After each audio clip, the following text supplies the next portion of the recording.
Hello class 10. Today's topic is temperature and its unit. In the previous video we have learned that when a hot body comes in contact with a cold body, then the body starts getting warmer and the hot body cools down. And thus the internal thermal energy of the cold body is increased, whereas the thermal energy of the hot body decreases, and thus the transfer of energy takes place from hot body to cold body. So now we can say that the body which imparts heat is said to be at higher temperature than the body which receives it. Over here, this is the hot body and it transfers the energy to the cold body. That means the hot body will have higher temperature, whereas the cold body which receives the heat energy from the hot body will be having the lower temperature. So temperature determines the direction of flow of heat. Means whichever body is hot, or means whichever body will have higher temperature, from that body the heat energy passes on or gets transferred to the body with low temperature. We know that the objects are made up of molecules or different particles. So when you hit any object, these molecules starts vibrating.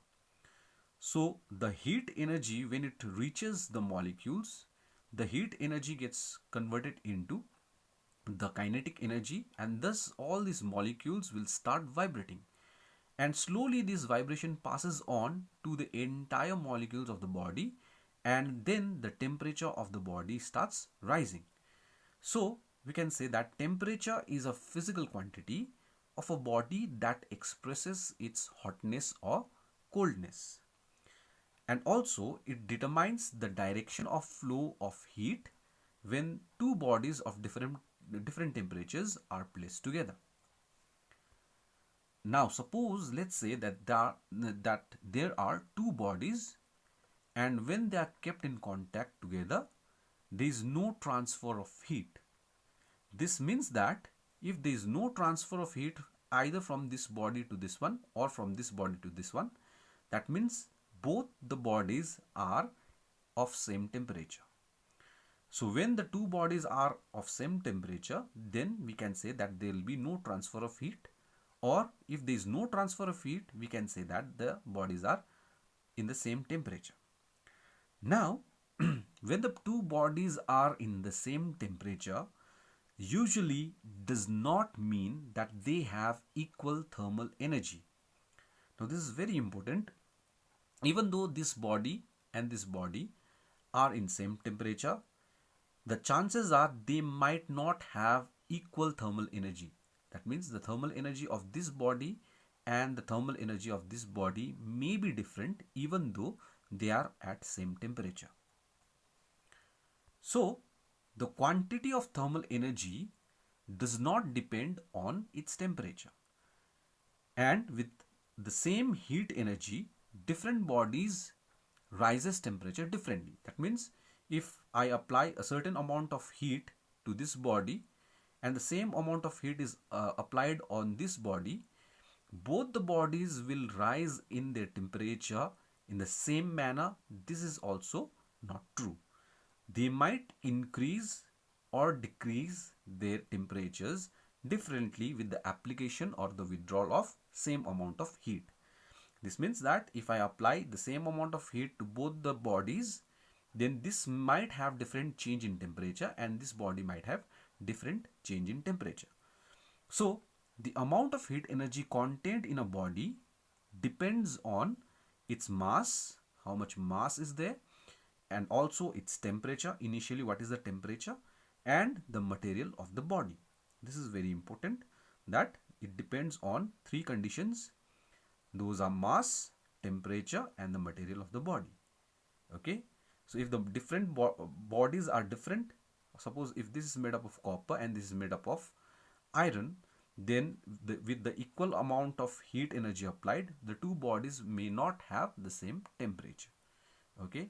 Similarly, the initial temperature, suppose if this is at let's say 20 degrees Celsius and this body is at 40 degrees Celsius, again with the application of same amount of heat energy, the two bodies may rise their temperature differently.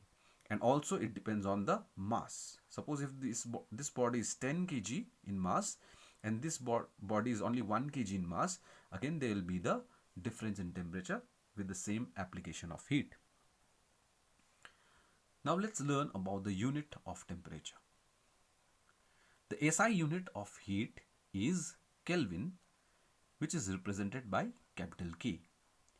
Other than Kelvin, the other unit that is famous is degree Celsius. Now there is a relation between Kelvin and degree Celsius which we have already learned in chemistry, that is T Kelvin, that is T, capital T represents the Kelvin temperature and the small t represents the Celsius temperature. So Tk is equal to 273 plus T degree Celsius. So by adding 273 to the temperature in degree Celsius, we get the temperature in Kelvin. And similarly, if we subtract, then we get the temperature in Celsius if we subtract 273. The zero of this Kelvin temperature is also called as absolute zero, and the temperature difference on both the Celsius and Kelvin scales are same. That means 1 degree rise in Celsius and 1 Kelvin rise in Kelvin scale are same.